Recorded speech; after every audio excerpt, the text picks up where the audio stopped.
Shalom, friends. Sadie, how are we looking? Good. Sounds on.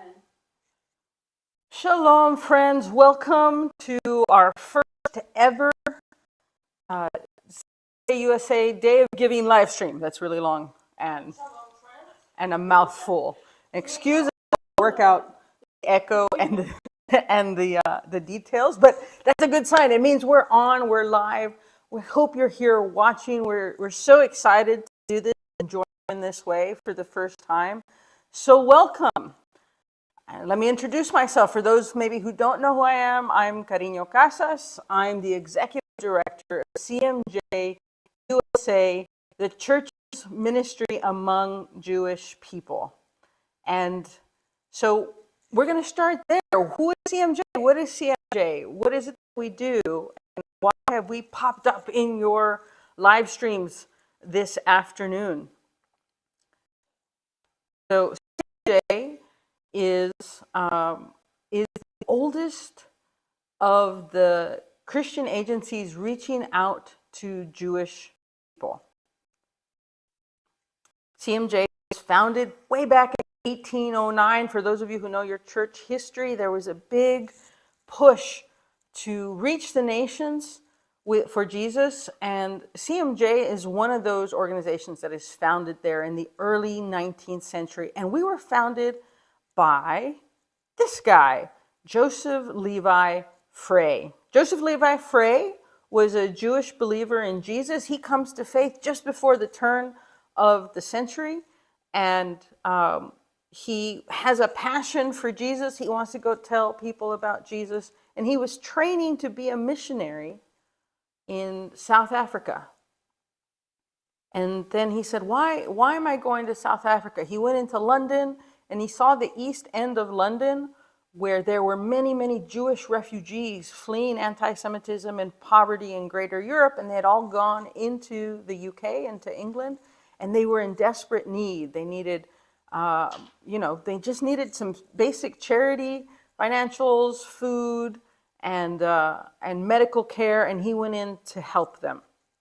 And one of the earliest supporters of CMJ was William Wilberforce. So some of you guys know became very famous for abolishing slavery in England, but he was part of the CMJ leadership in the early days, as was Charles Simeon. There were just a lot of Christians at that time. They really cared for the world, and CMJ was one of the ways that they were caring for the world. Sadie, how are we doing? We're good. Just keep going. We're good. Just keep going. All right. Sorry, I'm hearing bells and bobs, and I just wanted to make sure we're okay here. Yeah, that's my job. Sadie Tucker is our social media manager. She's working behind the scenes right now. And if you're on the live stream, please say hi. Please say hi in the comment section, and Sadie's going to see who's there, and we'll also happy to field questions. So if any questions come up as we're going throughout this hour, and that's what we're aiming for, is an hour. If you guys have a lot of questions for us, we may stay a little longer. But so please say hi in the comments on Facebook Live, in YouTube, and Instagram. Did we make it on Instagram, Sadie? Don't worry about it. I'm being told not to worry about it. So that's a quick history of CMJ. From England, we went into Europe and the greater Middle East. Anywhere there were Jews, CMJ went and started building hospitals and schools. We were across northern Africa and into the Middle East, and all the way up even into Moscow. Now, one of the places we went, of course, is Jerusalem. We went to Jerusalem, and we founded what is the oldest Protestant church in all of the Middle East, not just in Israel, but in all the Middle East. And that's Christ Church Jerusalem. If you've been to Israel on a tour or on your own, we hope that you have stopped at Christ Church Jerusalem. It's just inside the old city in the Jaffa Gate. And it was founded by CMJ in 1849. And one of the things that CMJ did is we, as the Church of England was looking to put a church in the Middle East, they wanted to put a bishop there, of course, to take care of the pilgrims who were there. And CMJ said, if you're going to put a bishop in Jerusalem, he should be Jewish. All the leaders of the church in Jerusalem had been Jewish until about the year 130, thereabouts. And then from that point, they become Gentile. And so CMJ said, it is time to put a Jewish bishop back in Jerusalem. And so they nominated this guy, Michael Solomon Alexander, who was, he is trained as a rabbi, and he came to faith in Jesus as the Messiah. He went and studied at Cambridge and became an Anglican priest. And so then he was nominated to become the Bishop of Jerusalem, and he was elected. And so he was put into place in 1842, or 1841, I think he's consecrated. He gets to Jerusalem in 1842 and just begins a wonderful work. He translates, for those of us who are Anglicans, he translates the prayer book into Hebrew, and he's holding services in Hebrew and in English.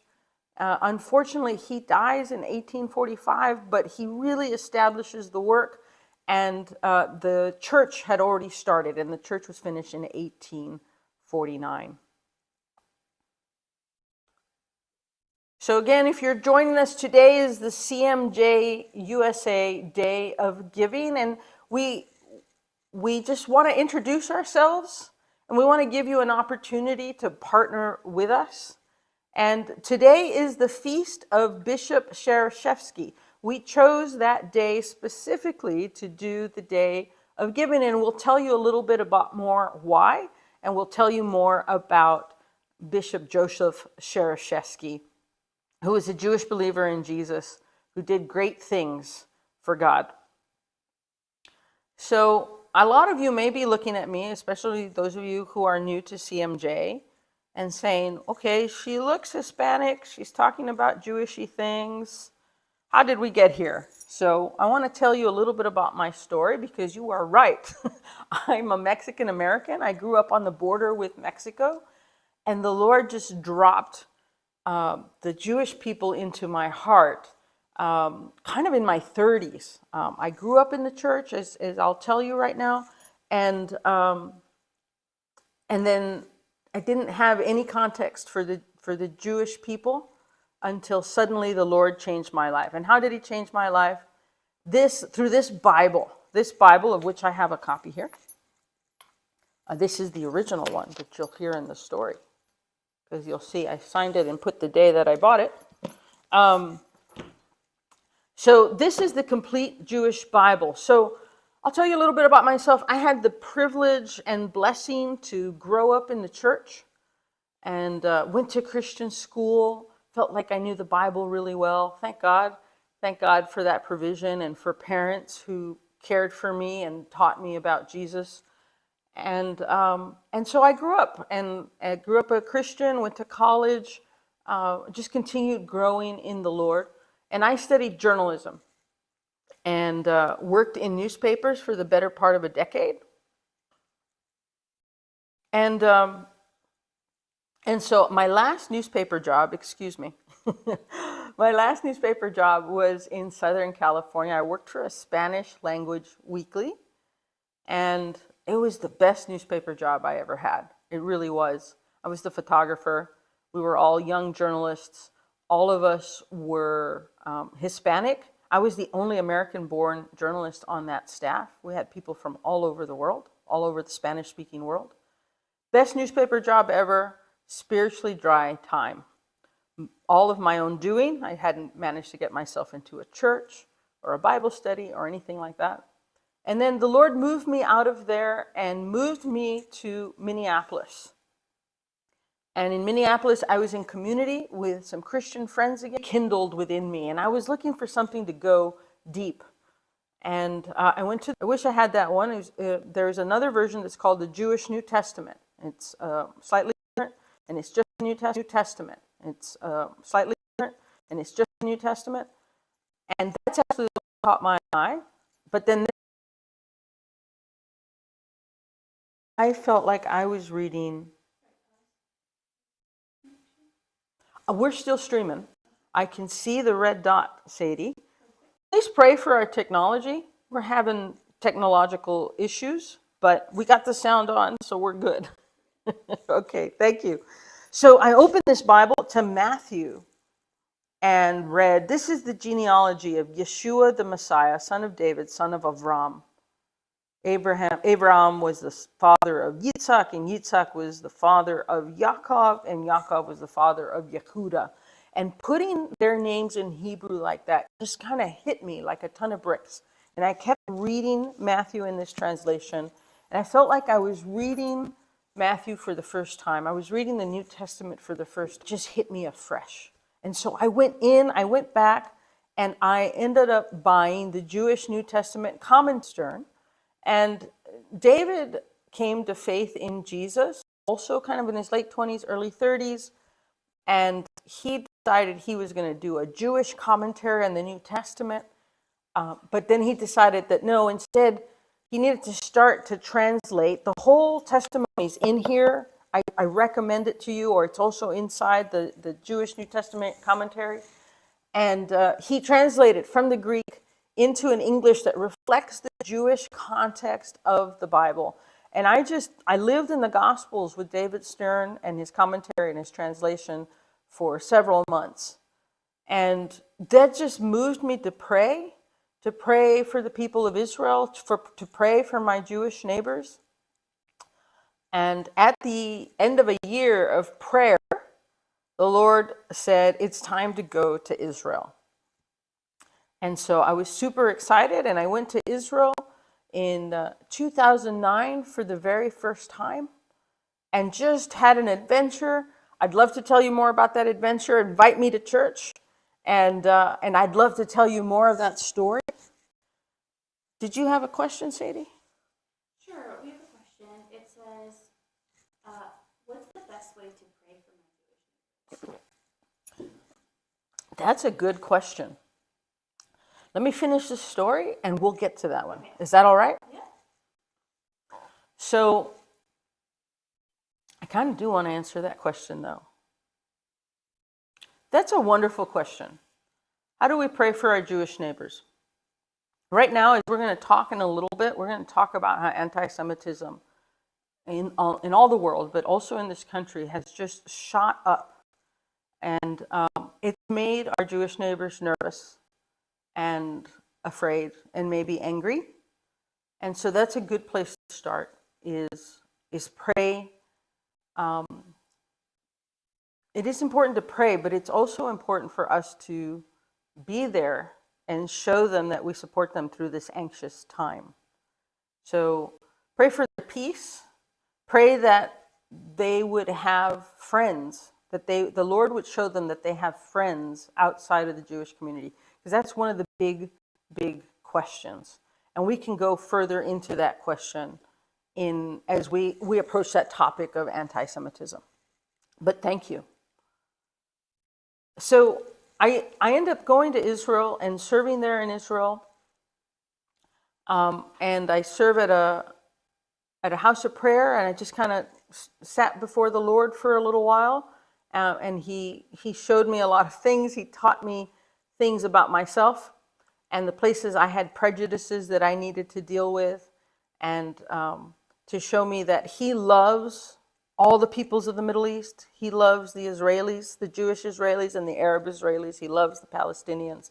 He loves the people of Syria, Jordan, Lebanon, Egypt, and Iraq, and even Iran, as we know, the place where the church is growing the fastest. And he showed me his love for the greater Middle East. And part of how he did that is he invited me to a conference where I got to meet Christians from all around the Arab world, and they came to meet Jewish followers of Jesus in the Holy Land. And there I heard for the first time the story of CMJ, how the people of CMJ had gone to Israel to help the Jewish people and had built hospitals and schools and the church. And I was very taken by this this call. And eventually I ended up on staff at this church, and that's how I come to CMJ. So all because of this Bible translation, all because a Jewish believer cared enough that Christians and Jews would understand the Jewish context of the New Testament. And I started on an adventure that I'm still on. If you want to hear, I've got lots of great stories. So do invite us to church. Go to our website, cmj-usa.org. We have a link there that says invite us to church, and we'd love to come visit you. And so one of the things after my Israel service is that I learned that we need to really focus on loving our Jewish neighbors well here in the United States. And that's why our tagline here is building bridges with our Jewish neighbors. And we'll talk more about building bridges as we go on.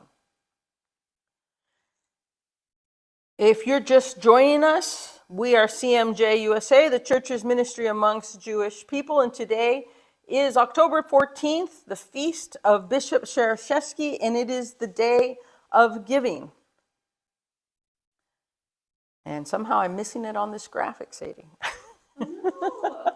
But anyway, today is the CMJ USA Day of Giving, and we'll talk more about Bishop Shereshevsky shortly. But I wanted to give opportunity for questions or any feedback.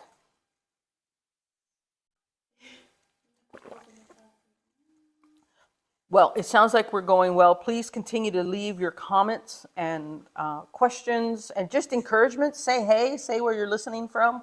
We'd love to know where you're tuning in from. It sounds like Sadie.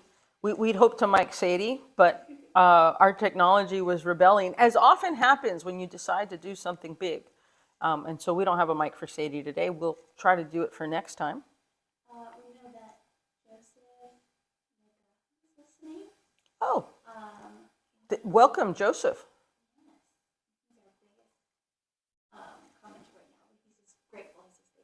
Oh, you're welcome, and thank you for joining us, Joseph. Let us know where you're coming from. Here's one. Is CMJ a part of a specific denomination? That's an excellent question. So the question that just came in is CMJ part of a specific denomination? We are not officially attached to any denomination, but you guys see that I'm in a collar. So I am a deacon in the Anglican Church of North America. So CMJ was founded by evangelicals in England in 1809. And then after about 6 years after its founding, Anglicans come along and join CMJ and became the major financial supporters of CMJ. And so at that time, CMJ became an Anglican ministry in England and is still, most of our leadership is Anglican. And so certainly here in the United States, we are, our clergy is all Anglican Church of North America, but we're not an official ministry of the ACNA, although we work very closely with the ACNA and other ACNA partners. And we want to work with Christians of every stripe. Right now, we're really building inroads into the Baptist world. So if you're Baptists, and you're just hearing about CMJ for the first time, again, invite us to church. We want to tell you more about what we're working on. But any Christian that wants to hear more about the Jewishness of the gospel, that has a heart to connect with their Jewish neighbors, will work with you, no matter where you are on the Christian spectrum. You want another question? I'll take another question, yeah. Okay. How does CMJ honor Jewish identity while sharing faith in Jesus? That's a really good question. So we were founded, as I said, by a Jewish believer. And his heart was, and the other people that were working with CMJ, was exactly that, is how do we honor our Jewish identity while still holding on to Jesus? So they founded what we could probably say is the first Messianic congregation, although Messianic Jew is a newer term. At that point, they would have called themselves Hebrew Christians or Jewish Christians. Hebrew Christian was I think the preferred term in the 19th century. And so they founded a congregation in London called B'nai Abram, which was specifically Jewish believers worshiping God and acknowledging Jesus as the Messiah in a Jewish way. And so I personally believe it's very much up to the Jewish believer to decide how they're going to live their life in Jesus. And just like in Christians, right? Christians, Gentile Christians, we all pick our different denominations for different reasons: worship style, theological stance, maybe who friends and family are in the congregation. And it's the same with Jewish believers. So most Jewish believers are in the Gentile majority church. They're sitting in your pew next to you. And a small fraction are within the Messianic movement. And so it's on personal preference. Paul gives us that freedom that, some choose to hold this day holy and others this day. So there are Jewish followers of Jesus who keep kosher, and they want to really guard the Sabbath. And then there's others that are happy to just worship on Sunday and have discerned that they are free from the food laws. So it's really up to the individual believer. All right. So why Bishop Chereshevsky? Who was this man, Bishop Chereshevsky? So I want to tell you his story. There was a young Jewish man in Lithuania in the middle of the 19th century, the 1800s, and his name was Samuel Isaac Joseph, or probably the way his family called him, or something closer, Shmuel Yitzhak Yosef. And he grew up in a Yiddish-speaking home in Lithuania. And he began to study there in the yeshiva to be a rabbi. And he studied there for a time. And, when you're young people, you pass something illicit around. It depends who you are. Like, oh, look, we're not allowed to have this. Check it out, right? Well, the illicit thing in this yeshiva was a New Testament. This is what they were passing around. And it was a New Testament that was printed by CMJ. And so the students were passing it around and looking at the New Testament. And then they got to Joseph and said, hey, you want to read this? And he took it. And he began to read the New Testament. And he was like, what is this? And it really caught him. It really caught him. The person of Jesus caught him. And it stayed with him. Well, he moved on from the yeshiva there in his hometown. And he went to study at the next big town. And then from there, he went all the way to Germany. He walked to Germany from Lithuania. And this is the time when Jews are being emancipated. Jews were second-class citizens in Europe for much of the Middle Ages and into the modern period, into the kind of the post-Reformation period. And in the 19th centuries, they get made legal and first-class citizens, and they can start working in any job that they want because they were limited to what jobs they could work, and they could go to university. So Joseph walks all the way to Germany to go to university. And one of his professors was a CMJ worker. And so this professor mentored him and helped him study through the New Testament, and eventually said, I want to send you somewhere else so you can learn more and grow more. So first he went to England, and then from England, he sailed over to New York. And there he gathered with other Jewish believers. And it was at a Passover Seder. All these Jewish believers were sharing Passover together, and they were sharing their testimonies of what Jesus meant to them. And when they got to Joseph, he made his first public profession. With a tear, it just all kind of hit him and said, I guess I am a follower of Jesus after all. And so from there, he actually comes to Pittsburgh, where we are. CMJ USA is headquartered in the greater Pittsburgh area. And he comes to Pittsburgh, to what is now Pittsburgh Theological, to study. But it doesn't quite fit him theologically, and he gets he forms a friendship with the Anglican priest in the city, and that priest encourages him in his ministry call, and connects him with a bishop. And next thing you know, Joseph moved to another seminary. He moved up to General, which I believe is in New York. And there he studies to be a Christian minister. And while he's there, the Bishop of Shanghai comes to look for recruits because he needs help in China. And Joseph volunteers. Joseph has a thing for languages. Remember I said that he grew up in a Yiddish-speaking home, and he reads Hebrew, right, because he studied in the yeshiva. He learned German because he studied at a German seminary. And then he'd learned English in England and in the United States. So he's just picking up these languages. And he, of course, knowing Hebrew, and then he picks up biblical Greek. And he says, I will go to China with you. And he goes and learns Chinese on the 6-month boat ride to China. He comes off the boat speaking really good Chinese. And the Chinese are like, who is this guy and where did he come from? He goes, I've been on the boat, I've been studying. He just had a real gift for languages. And eventually he is elected the Bishop of Shanghai. But before that, he is a Bible translator.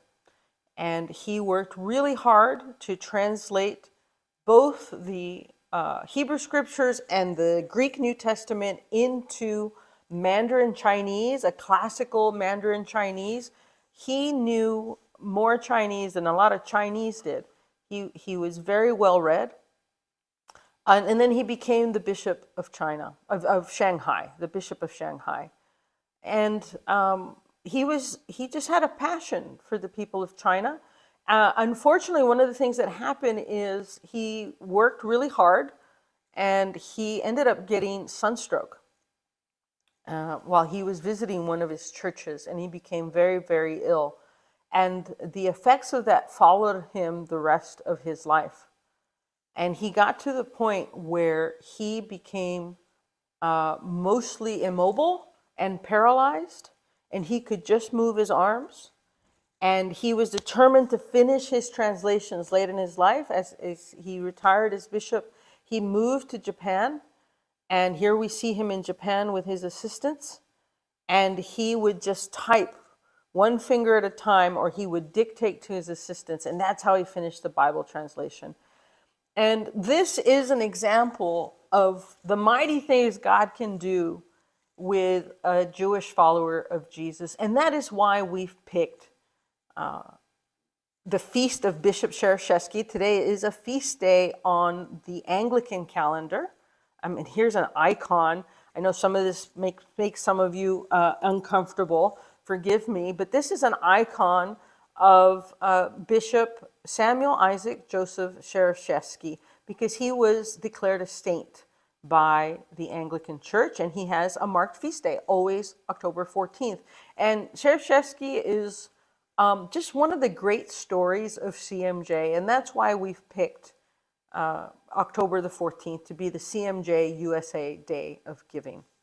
And I'll show you one more picture, and then we'll take some questions. And here's another depiction of Shereshevsky. This is by our friends at Our Church Speaks, by Deacon Ben Lansing. And he's been doing this project for years of making these depictions of the different saints of the Book of Common Prayer. And we love his depiction of Shereshevsky. And here's a quote that it has. I have sat in this chair for over 20 years. It seemed very hard at first, but God knew best. He kept me for the work for which I am best fitted. So him reflecting on his paralysis, but that he was still able to do Bible translation even though he couldn't do anything else. The Lord made him focus on what his job was. A wonderful, wonderful saint of the church. So thank you to Our Church Speaks for this wonderful image. They have some other Jewish believers that perhaps we'll share with you at another time. If you're just joining us, once again, today is the CMJ USA Day of Giving. It's the feast of Bishop Shereshevsky, and so, do we have any more questions, Sadie? Yes, and we've been asked that you repeat my questions. Yes, thank you. Yes, what's your favorite thing about Bishop Okay, so the question that just came in is, what is my favorite thing about Bishop Shereshevsky? Wow. His whole story is fantastic, and there are more details. Well, there's a few. If you go to our blog, you can see 2 versions of his story. If you go to our blog and look him up, cmj-usa.org. I think his journey, one, that it comes through Pittsburgh, which is interesting because CMJ has been here headquartered in Pittsburgh on and off in its history. And part of that has to do with our relationship with the Anglican Church and the fact that the Anglican Church of North America has several ministries and a seminary here and actually had its denominational headquarters here. And so the fact that this important CMJ figure passed through Pittsburgh is a really special detail for me. But I think that the thing that is sticking out to me right now is he had this whole journey. He encounters the New Testament in Lithuania. He encounters a CMJ worker in Germany. And it's not until he's among Jewish believers in New York doing that Passover Seder when he finally says out loud what he has been holding in his heart. And so I think that's very special and important to understand the importance of the Jewish believers among us. I think it's something the church forgets because the Jewish people are a very small portion of the population. There are 15 to 16 million Jews in the world today out of 8 billion people. I mean, it really looks like a drop in the bucket. But because of the Jewish context of the New Testament and that the Lord chose to come, that God chose to come down in Jewish flesh to dwell with us, means that the church needs to pay attention to the Jewish believers among us. All right. Rhonda says, greetings in the Messiah. Shalom. The Israel, the Canadian, and the American flag as well. Thank you, Rhonda, for your greetings. Shalom, shalom. Another question is, who donates to CMJ and how is it funded? So CMJ is funded by donors like you. That is who funds. We are not funded by any denomination. We are not funded. We don't have an endowment. We are funded by churches. We are funded mostly by individual donors and Christians of every type. Anglicans, we have some Episcopalian churches that give to us, Baptists, Methodists, evangelicals, evangelical free, charismatics, just every type of Christian gives to us. So there's nothing stopping you from giving to us. We would love if you would. Again, go to our website, cmj-usa.org. Hit the donate button there. If you're on Facebook, you can give through Facebook. Are there any other ways for them to give right now, Sadie? I will let them know. I'll send a link in the comments. So Sadie says she will put the link to the donate page in the comments wherever you are watching. Mm-hmm. Any more questions? Sure, we can do one more. Are there any opportunities to volunteer if I can't get financial? Oh, that's wonderful. We are working for ways to volunteer. Right now, what you can really do for us is pray for us. That is like the most valuable thing you can do for us. If you're interested in getting our prayer updates, send me an email or send an email through our website, info@cmj-usa.org. That's our main mailbox. And we'll just want to know a little bit more about you, where you go to church, because we want church-going people to be praying for us. So that is the main thing. Let us know what city you're in and the biggest way you can volunteer with us for us now, besides praying for us, is let your church know about us. Let your pastor know about us. We have resources for pastors. We send out weekly sermon notes. Again, those are on our website under the Educate tab. And we send out weekly sermon notes on the readings, the lectionary readings that are used by Anglicans and Lutherans and Methodists. Anybody who uses the church calendar of readings for Sunday morning, we give the Hebraic context of those scriptures. So right now, tell your pastor about us, and we will announce, get on our mailing list. That's very important. And then we will announce other ways you can volunteer with us as we grow. All right. Thank you guys for your questions. It helps because I'm standing here looking at a camera, and this is a little surreal for me. Those of you who are old live stream veterans, is nothing, but this is a new thing for me. So thank you for your feedback, because it helps me know that you guys are watching and you guys are listening. So wonderful, wonderful questions. So I want to share a painting with you that is very special to me because it speaks a lot to me. And begs a question. Jesus is Jewish. Does it still matter?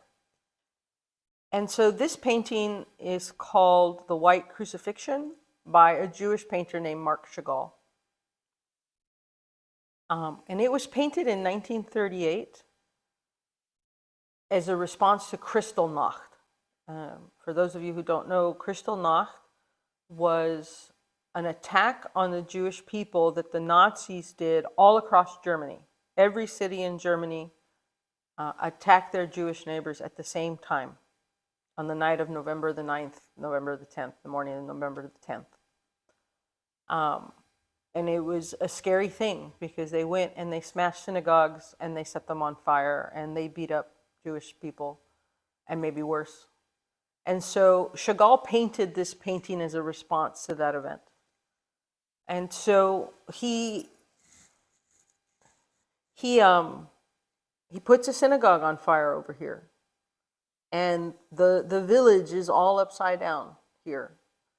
And this man is running with the Torah scroll.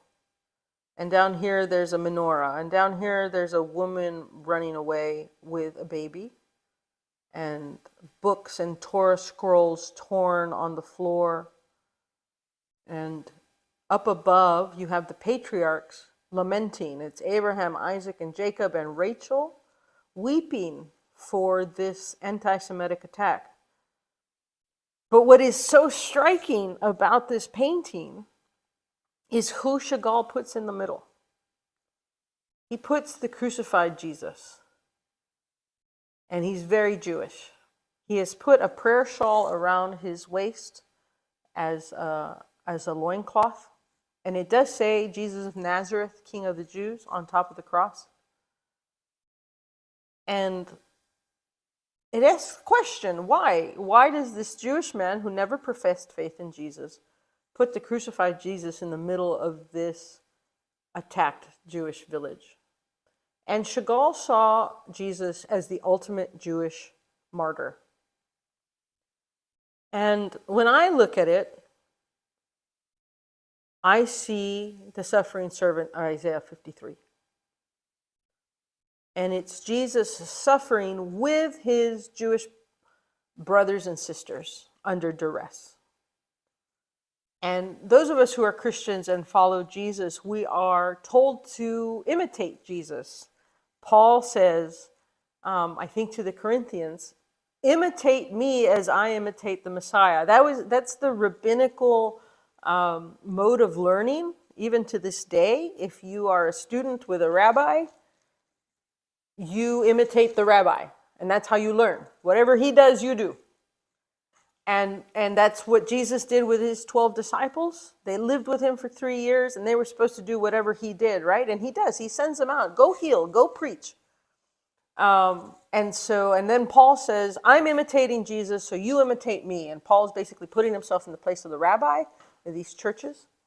And so Jesus is the one we imitate. And here is Jesus suffering with his Jewish people in the middle of anti-Semitism. This is a picture of what anti-Semitism has looked like for 2,000 years. And so it makes me put myself in the middle of this scene and say, how can I step into the suffering of my Jewish neighbors? And for this reason, our tagline is building bridges with our Jewish neighbors. We need to build bridges and build relationships so that we can hear how they're feeling. Earlier, we got a question of how we can pray for our Jewish neighbors. And right now, we pray for the anxiety and the uncertainty and the fear they feel. I mean, this week, thank God, we're feeling a lot hopeful. We thank God for the ceasefire in Israel and Gaza. We thank God for the release of the remaining living hostages. We thank God that everything is moving towards peace. We're praying for restoration for everybody who is hurting, for the Gazans who have lost their homes and they've lost family and friends, for the Israelis who have been suffering psychological trauma from the rockets, years and years of rockets fired at them, and the losses they have encountered. And so we rejoice with that. There's a lot of joy right now, but there has been anxiety for 2 years. And I'm not talking about in Israel, I'm talking about here in the US, because people angry about the war have taken it out on their Jewish neighbors. So where do we need to build bridges? How can the U.S. church connect with American Jews? And I believe very strongly that in this time, the very first place where we can start building bridges is speaking out against anti-Semitism. Some of you may recognize this picture. This picture is the Tree of Life Synagogue here in Pittsburgh that was attacked by a man in 2018. He was confused and deceived by some political conspiracy theories. And he was so adamant about it that he decided to take an automatic weapon into a synagogue on a Sabbath morning. And he killed 11 worshipers here in Pittsburgh. Worst anti-Semitic attack on American soil ever. Ever. But after that, two more major anti-Semitic events happened. One in San Diego and then one in New Jersey. And this is all before October the 7th. And this is what's so important for us to understand. Anti-Semitism was already shooting up before October the 7th, 2023. That just kind of added gasoline to the fire. And so it is important for the church to speak out against anti-Semitism because Jesus is Jewish. This is why we follow and worship the Messiah of Israel. He is Jewish. And so that should affect how we engage with our Jewish neighbors. Just a quick picture here of what anti-Semitism has looked like over the last 10 years. As you see, it's been on an upward trajectory steadily since 2015. And then it tripled after October the 7th. We are praying that this is on the way down now that the war is over. But let me say this. It is wrong to blame your Jewish neighbor for any animosity you have or anger you have against how Israel fights its wars. Jewish Americans don't have anything to do with that. They live here. They live here. And Amen, Sadie says. And so this is where we need to be praying for this. But more than we need to be praying, but we need to step up. We need to speak out. We need to show ourselves as friends. And so We do this through neighborliness, just really simple stuff like saying hi. Just say hi. We just passed through Sukkot, through the High Holy Days, Rosh Hashanah, Yom Kippur, and Sukkot. Today is the 8th day, the day after Sukkot, and Simchat Torah, the joy of the Torah. And so, and Hanukkah is coming up in December real quick. So get a greeting card and send a hello. Just say hi. Hey, we're praying for you at church such and such. Have a happy Hanukkah. Simple neighborly stuff like that is the place we start. Because how can we get to know one another if we don't at least say hi? We have to approach with humility. There's a lot of anti-Semitism in the history of the church, unfortunately, and our Jewish neighbors know it, and a lot of Christians don't. And that's one of the things we do at CMJ. We want to teach more about the history of anti-Semitism as well as the current state of anti-Semitism. It's important for the church to know this history, not because we did it, but because the church, we believe that the church is one universal thing through time. And our forebearers did these things, and we need to be aware. We need to be aware so that we don't repeat those mistakes. And just be present. It's so important to just be present. Sunday, there was a commemoration for October the 7th here in Pittsburgh. And I was there, and there'll be a Kristallnacht event in November, and I will strive to be there. It's important to just be there and show that we're friends, that we're listening, that we want to learn. And so just be present. Just those of you who already have Jewish friends, ask them how they're doing. Ask them if the war has been stressful for them. Ask them if they've experienced any anti-Semitism. I mean, I think 1 in 3 American Jews right now are anxious about anti-Semitism, and something like 17%, or maybe it was 14%. It wasn't quite that high. It was 14%. Have contemplated whether it's time to move from the United States because of anti-Semitism. And that's important for us to know. Our Jewish neighbors don't feel comfortable here. So ask your Jewish neighbors about that. Ask them what they think. If you're wanting to engage with your Jewish neighbors, we have some tools to help you. One of the tools we have is called Bridge Builders Essentials. It's an introductory video course to help equip Christians and congregations to engage with their Jewish neighbors. So if you want to get to know your Jewish neighbors, but you're not quite sure how to start, or you're like, well, I don't know their culture, I don't know their holidays, this is a great place to start, and we'll give you some of the basics, including some culture, how to care for them, what the calendar looks like, what's the rhythm of Jewish life look like. And we'll also talk about the expectation of kingdom. And you know, they're Jews who go to synagogue, most of them, are expecting the Messiah. They're waiting for him to come. They're waiting for the kingdom of God to come on earth. Us Christians say it's already happened. But we're also in an in-between period here. As we see from the wars, we know that it's not all over, because the wars, the world is upside down still. But if we can understand each other's perspectives, we can find those places where we have commonality to just get to know one another. And if you're a church or pastor out there, we have this tool for you, Jewish Christian Couples Ministry Guide. And most Jewish Americans are married to a non-Jew, and most of those partners are Christians. And everybody knows that marriage is difficult in of itself, and then you add people. Sadie just crossed herself over here. Sorry.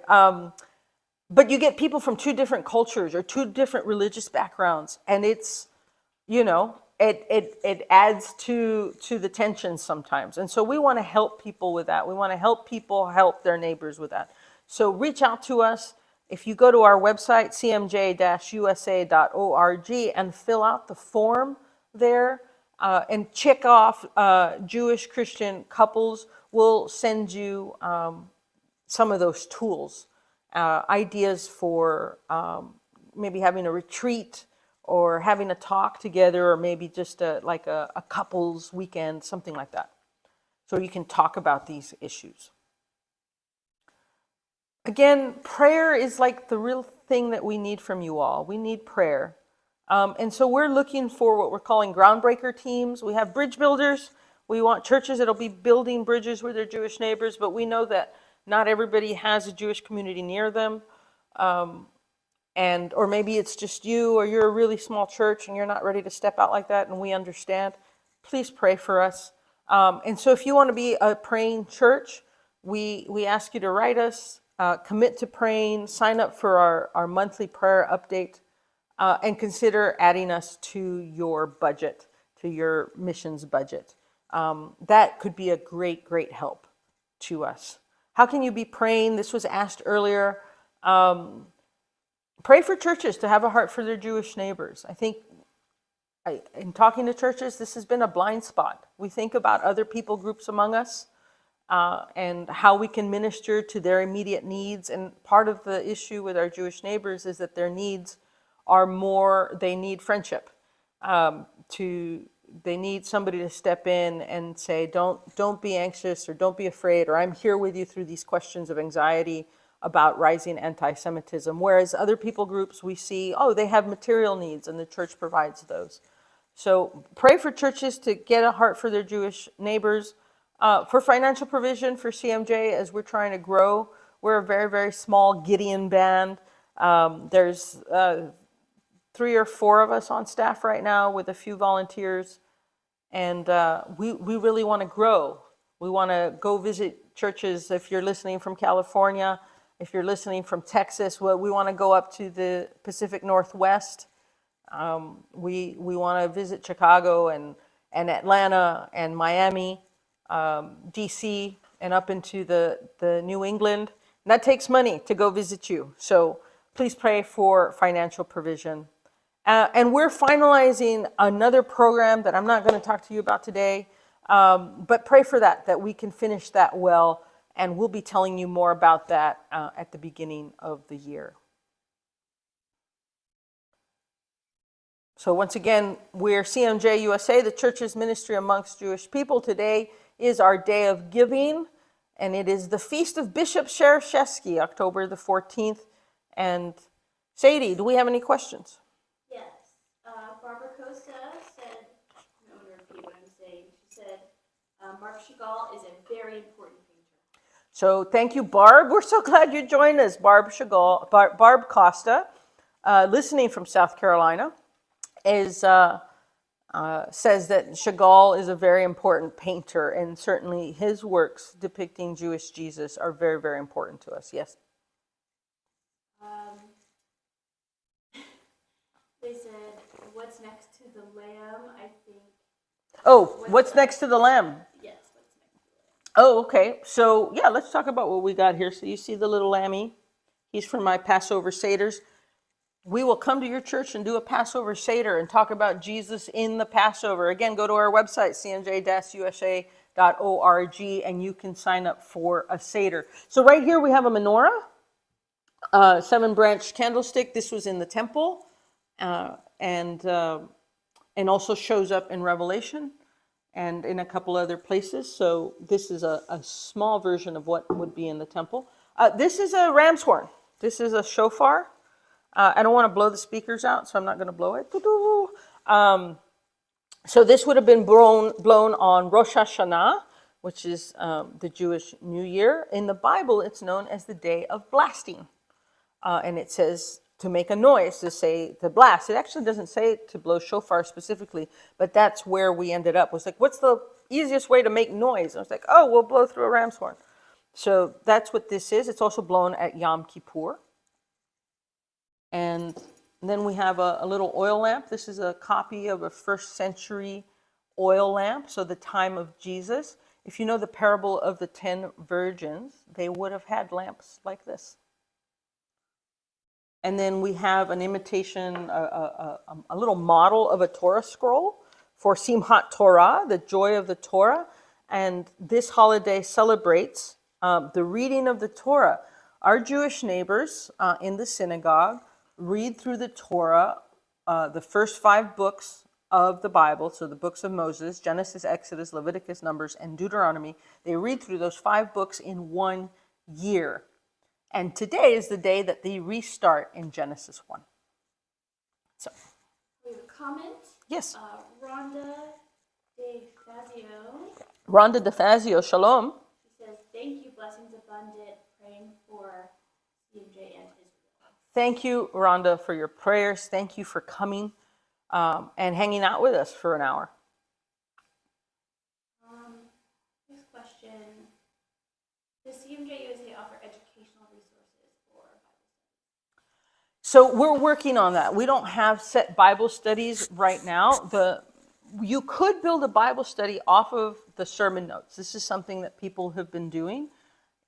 So if you go to our website and click on the Educate tab, I think it's Educate, Learn. Yes. Isn't it Learn? It's Learn. Thank you.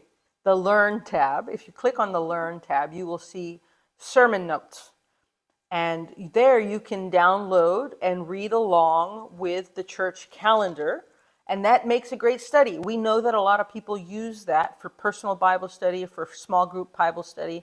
So that's one place you could begin. There is another tool that we are going to debut to you guys soon, made by our partner at CMJ UK. CMJ is in 10 countries, including Israel, Canada, and the United Kingdom. And they have a wonderful tool that is going through the Torah. So if you sign up for our newsletter, you will hear about when that launches here in the United States. So, all right.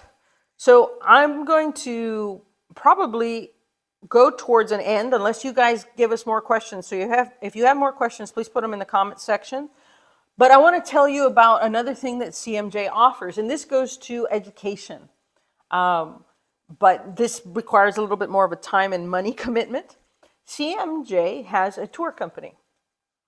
Shoresh Study Tours was founded in Jerusalem. I think we're going on 40 plus years now. And we were the first of the tour companies to do study tours with guides that were Jewish believers. And so we are committed to having Jewish believers as our guide, or certainly believers, but we try to have Israeli Jewish believers as our guides. And just walk through the footsteps of Jesus and also walk through the footsteps of Abraham. That's very important. And we're so glad the war is over. It's been a very hard time for us because when you go on a Shoresh study tour, you support the work of CMJ, both in the U.S. and in Israel. And we haven't been able to have tours for 2 years because of the war. The war is over, praise God, and we are praying that that holds. And so study tours are going to start back up. So we'd love for you to come with us on a Bible land tour. And we actually have a tour on deck with Teresa Newell, who is the founder of CMJ USA. She founded CMJ USA in 1982. And Teresa is going with Pastor Eric Taylor. He's a pastor here in the Pittsburgh area. And they are going to Israel in March. So March 6th through the 18th, 2026. The land price is just under $3,600. That means your airfare will be extra on top of that. If you go to our website and click Israel Shoresh Tours, you can then find the link to get the full itinerary for this trip.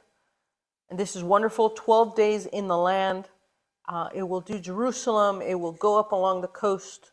You'll do Caesarea Maritima. You'll go up to Mount Carmel. You'll be in the Galilee.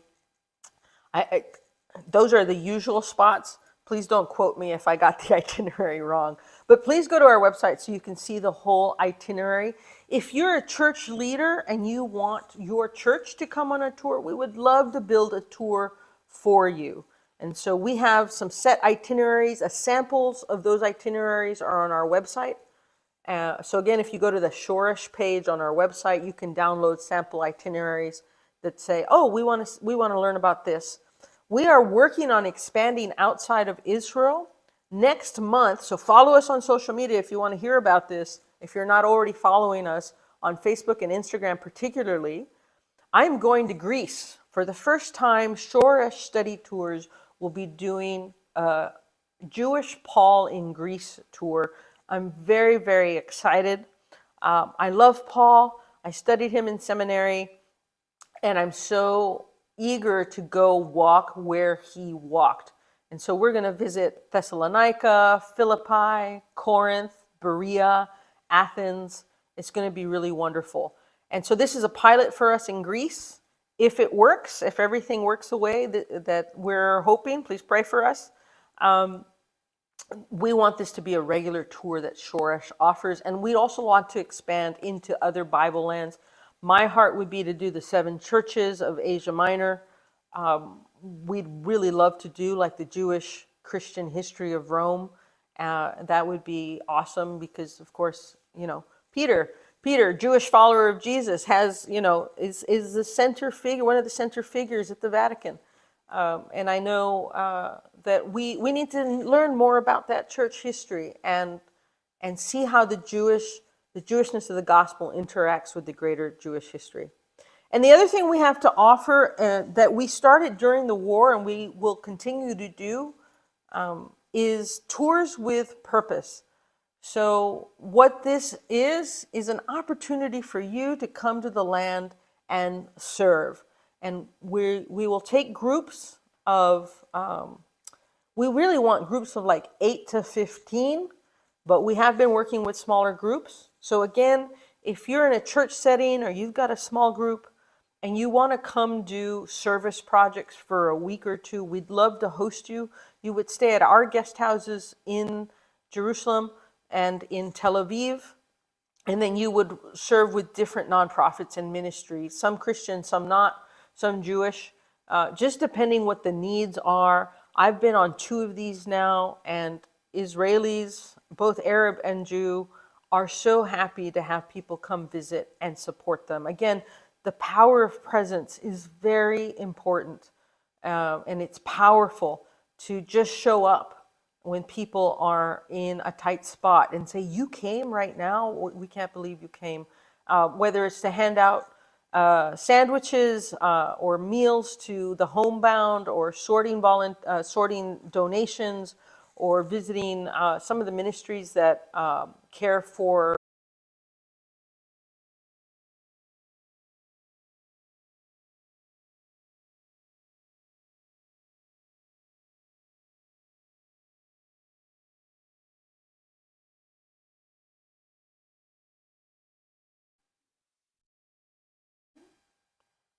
Okay, so last question. Yeah, last few questions here. If you could repeat this. What are some stories of lives changed through CMJ? Oh, that's wonderful. Thank you. So the question that was just asked are, what are some stories of lives changed through CMJ? Well, of course, the main story we told right now was the life of Joseph Shereshevsky, who grew up in Lithuania in a tiny Jewish village, and he becomes the Bishop of Shanghai. And he translates the Bible into Chinese. He translates the Bible for 1/3 of the world's population at the time. At the time, the Chinese population was 1/3 of the world's population. So there's a big story. But some of the stories that we love to tell, particularly in Israel, is we build the first modern buildings in Jerusalem. We build the first modern hospital in Jerusalem, the first schools for girls in Jerusalem. And many, many Israeli children were educated through CMJ schools, and some of them still come back and say hello and thank us for the way we cared for them. One of the ministries we have, if you're looking for a way to help financially in Israel right now, we have the Mercy Fund that runs out of Christ Church, Jerusalem. and they have a legal aid desk, which has grown to 8 lawyers, and the lawyers represent all of Israel. We have they have Ethiopian lawyers, Arab Christian lawyers, Jewish lawyers, and they minister to people from all over Israel, particularly Jerusalem, Old City Jerusalem. They've helped a lot of women get out of abusive situations. Sadly, during the war, domestic abuse just skyrocketed in Israel because of the tensions and all of that. And so our legal aid desk was helping with those situations. We've provided food for the Ethiopian Jews who have immigrated to Israel, and because of the language and the culture differences, sometimes it's a struggle for them to integrate into Israeli society, and they're used to having a particular type of food, and sometimes it's hard to get in Israel, so we've helped with that. We teach Hebrew to Arabic speaking women in Jerusalem who, if they only speak Arabic, they can only be in, kind of get in certain parts of society. But if they speak Hebrew, they can go further out and meet more people and have more opportunities or go shopping in other places. So we're teaching Hebrew in Israel. We're providing very practical needs, such as appliances to families who need them. And so those are just some examples of how we're helping people, specifically in Israel. Well, this has been wonderful, friends. We thank you for your questions. We thank you for your engagement. We thank you for your prayers. Please stay connected with us. Go to our website. If you don't already get our newsletters, that's the chief way we communicate right now, is through our newsletter that goes out once a month. So go to cmj-usa.org. If you scroll down on the page, you'll see a sign-up form, and just let us know who you are, what you want to know about, and then you will hear about these upcoming things like the study program that our friends in the UK are going to launch here in the US soon. You'll hear about upcoming tours. You'll hear about the new program that we're working on that we're going to launch at the beginning of the year. And we want to stay in touch with you. So we just thank you, and let us know what you'd want to hear from us in the future. We want to do more events like this online, and so let us know what topics can we talk about. I'd love to tell you more about Second Temple Judaism and how knowing that context helps us study the New Testament better. We can dig into a specific passage and do a Bible study. We welcome your suggestions.